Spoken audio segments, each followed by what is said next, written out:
Hey, AG Surfer back again. Yeah, this time, I just get back from East Coast Comic Con, chasing after Perez and getting all those other autographs from like Joe Sinnott, Joe Gila, Larry Hama, to name a few. Actually, Jim Starlin. I think I got some Jim Starlin there. Yeah, Starlin was there. I got him. I got some Jim. Um. Anyway, so getting those, then coming back, and then finding out that George Perez was going to be in Las Vegas like in a few weeks. So within the month of June, um, the 14th through the 16th of Friday through Sunday again at Vegas. I asked my wife if it's possible that we can turn around and hit another convention and head to Vegas. Because, I mean, she was there with me at East Coast Comic Con, of course. And we had a blast. We spent a few days in just checking out New York before the convention hit. Because we arrived like a week before the Comic Con, East Coast Comic Con of 2019. And so she saw how crazy it was and how things were, and I couldn't get as much done as I did without her. She definitely helped, hands down, and she's fantastic, and she did a great job and everything. Um, yeah, learned a lot of patience, I should say. We both did. We learned from each other, more or less. But so asking her, I wasn't sure if it was going to work, because we just get done with East Coast Comic Con, and all of a sudden here comes Vegas, and it's George Perez, and I'm just like, but she said yeah, and I was blown away. I was super stoked.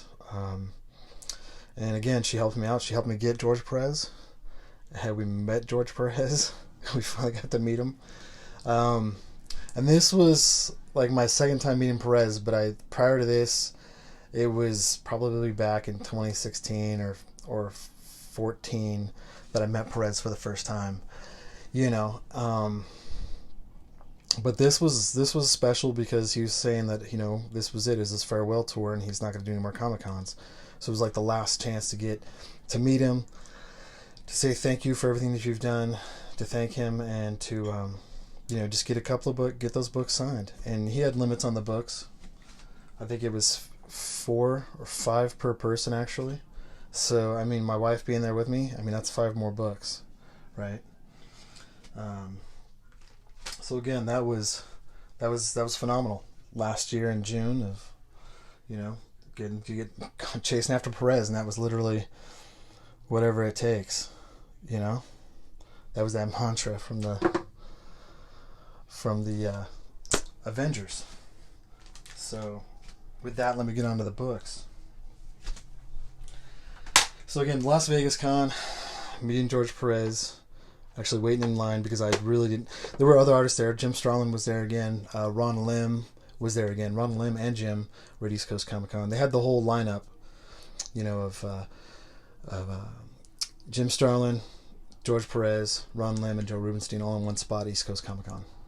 But in Vegas, they were kind of they were all over they had a nice layout.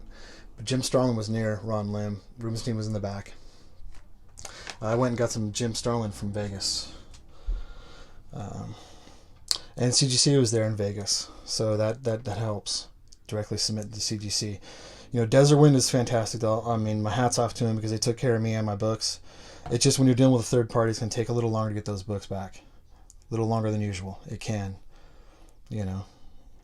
So you have to be ready for that if you ever send your books out to a third party.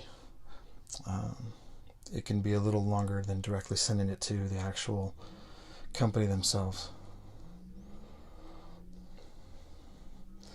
But yeah, the signatures came out pretty good. I like the signatures. I like Jim Starlin again. Probably third, fourth time meeting him.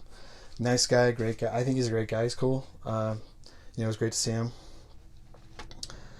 Uh, and Ron Lim. But that book, oh yeah, I got those books are somewhere else. So, again, the main focus was Perez. So we go to the Perez, and my wife and I, we have 5 books each or whatever. And Perez was signing everything for free. He was just asking that you please donate to the Heroes Initiative Fund, which I suck because I forgot to do that.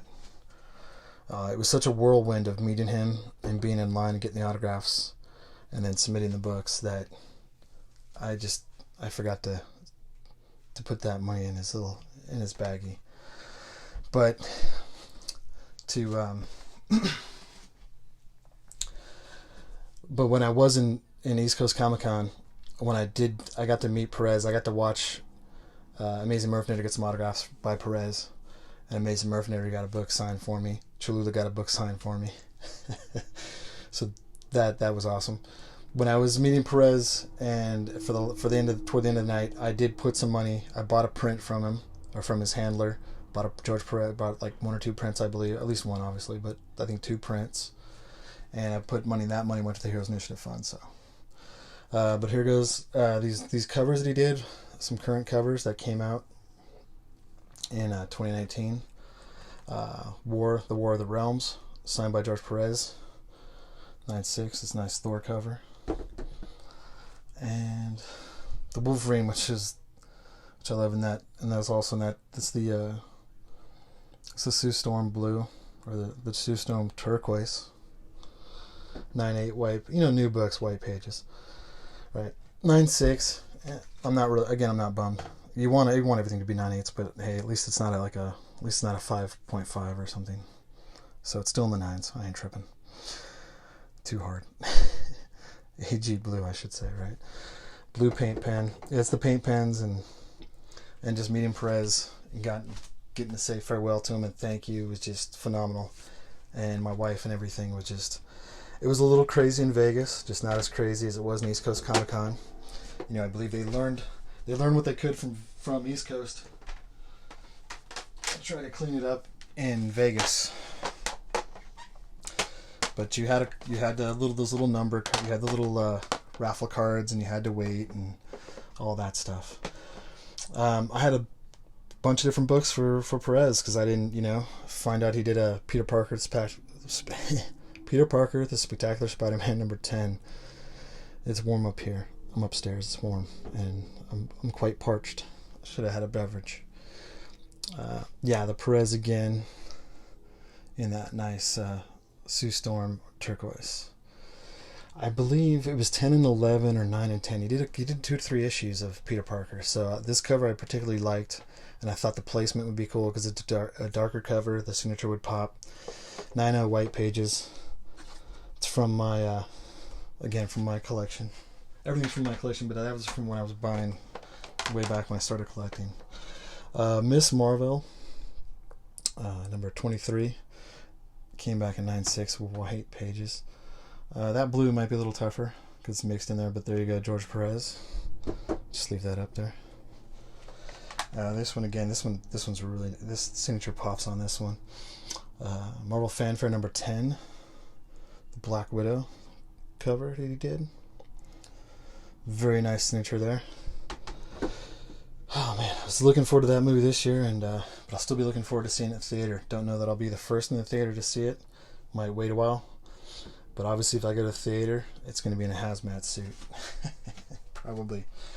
Yeah, I'm kind of paranoid. Somewhat paranoid with all the stuff that was going on.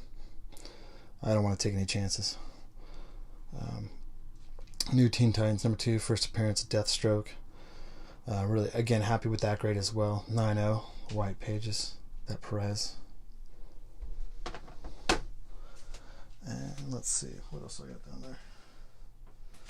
Alright, I'll come back with a part 2 of Vegas from last year.